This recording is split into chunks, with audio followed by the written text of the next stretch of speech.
মিডিলে অফ।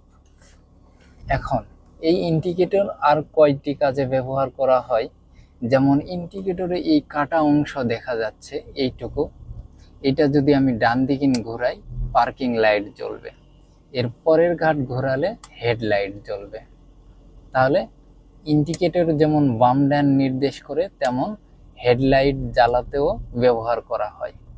আবার কখন ব্যবহার করা হয়, সামনের গাড়ি আলো দিয়ে সংকেত দিতে এই আপস অ্যান্ড ডাউন করলে, লো বিম হাই বিম বলে যাকে, আপস অ্যান্ড ডাউন করে আলোর সংকেত দেওয়া যায়। তাহলে এই ইন্ডিকেটর সুইচ আমরা তিনভাবে ব্যবহার করতে পারি।